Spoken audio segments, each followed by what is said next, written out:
The Hungarian Revolution of 1956 was a spontaneous nationwide revolt against the government of the Hungarian People's Republic, a Soviet satellite state.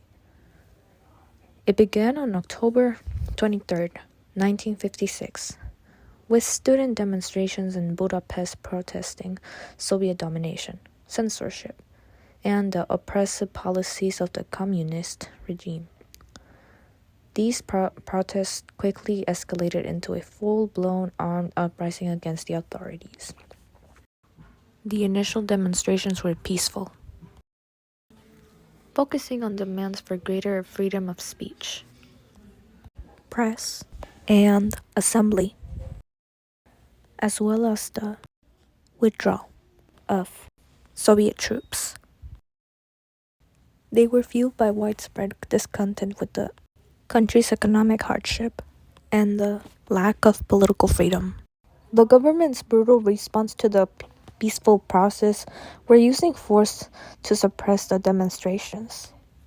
Civilians, including students and workers, armed themselves and engaged armed conflict with the security forces.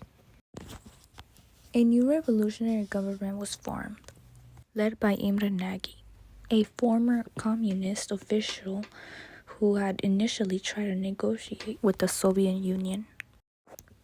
Nagy declared Hungary's neutrality and its withdrawal from the Warsaw Pact. The Soviet Union, fearing the domino effect of a successful uprising, responded with a massive military invasion. Soviet tanks rolled into Budapest, crushing the revolution with overwhelming force.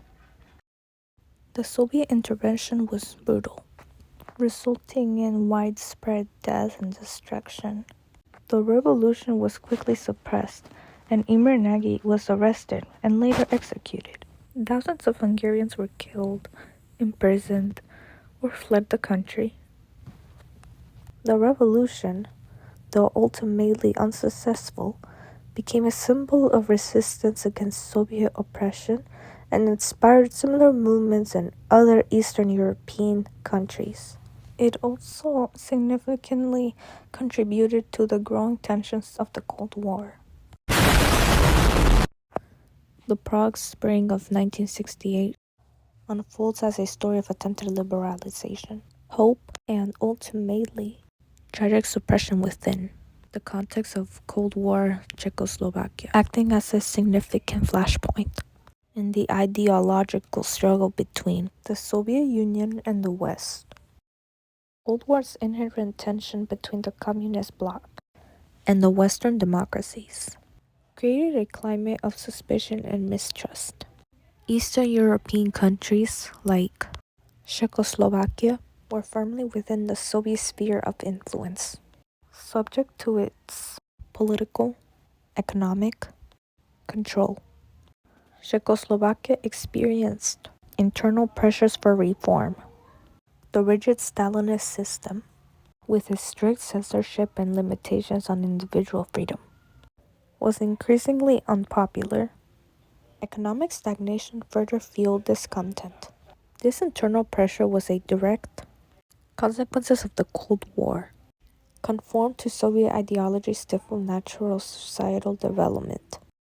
Alexander Dubček's reforms were not simply domestic changes. They represented a direct challenge to Soviet hegemony in Eastern Europe. The socialism with a human face threatened the Soviet model of centralized control. This directly contradicted the Soviet Union's vision, a unified communist bloc. The Soviet invasion of Czechoslovakia wasn't merely a response to internal dissent. It was a powerful demonstration of the Soviet Union's willingness to use force to maintain its control over its satellite states and suppress any deviation from its ideology. This action served as a stark warning to other Eastern European countries considering similar reforms. It solidified the perception that the Soviet Union would not tolerate challenges to its authority within its sphere of influence. While a tragedy for Czechoslovakia, the Prague Spring became a powerful propaganda victory for the West. The invasion highlighted the repressive nature of the Soviet regime, contrasting sharply with the freedoms enjoyed in Western democracies. The invasion hardened the divisions of the Cold War. It solidified the West's perception of the. This strengthened the West's narrative of the Cold War as a struggle between freedom and oppression, intensifying the ideological conflict, strengthening anti-communist sentiment, demonstrating the high cost of challenging Soviet authority. Soviet Union as an expansionist It also and had a aggressive chilling power. effect on reform movements in other Eastern European countries. It contributed to the overall atmosphere of tension and distrust and defined the latter stages of the Cold War. It served as a stark reminder of the stakes involved in the ideological battle.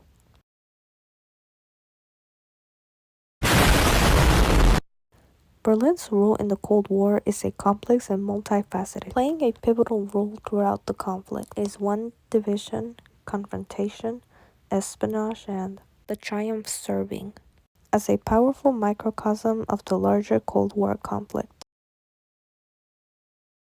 After World War II, Berlin, located deep within Soviet-occupied East Germany, became a divided city, mirroring the broader ideological division of Europe. Berlin, under Allied control, United States, United Kingdom, and France, became an island of democracy and capitalism surrounded by communist East Germany.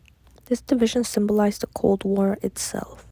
The Soviet Union, seeking to force the Western Allies out of West Berlin, imposed a blockade, cutting off all land, water access to the city. The Allies Berlin responded Airlift, with a massive operation that successfully supplied West Berlin by air for over a year. This standoff represented an early critical test of strength between the superpowers. In 1961, East Germany, under Soviet pressure, built the Berlin Wall to stop the mass exodus of East Germans fleeing to West Berlin, and by extension to the West. The wall became a potent symbol of the Cold War division and the suppression of freedom in the communist bloc. It physically separated family and friends, representing the Iron Curtain dividing East and West. The late 1980s witnessed the unraveling of communist control in Eastern Europe. The Berlin Wall fell in November 1989, a symbolic moment marking the beginning of the end of the Cold War and the eventual reunification of Germany in 1990. To be marked the turning point of the Cold War, of power and reunification of Germany. Berlin became a major center for espionage and Cold War intrigue. Both sides engaged in covert operations, seeking to gain intelligence and influence. The city was a constant source of tension with incidents of border skirmishes and confrontations, mirroring the broader ideological split between the Soviet allies. West Berlin became a beacon of freedom and democracy for many, a symbol of what life could be like outside of communist control. East Berlin represented the harsh realities of life under a totalitarian. The contrast between the two halves of the city illustrated the ideological differences driving the Cold War. This crossing point between East and West Berlin became a highly symbolic location, representing the confrontation between the two superpowers. It was a site of numerous tense standoffs and incidents. Germany is one of division, occupation, and eventual reunification, deeply intertwined with the broader global conflict.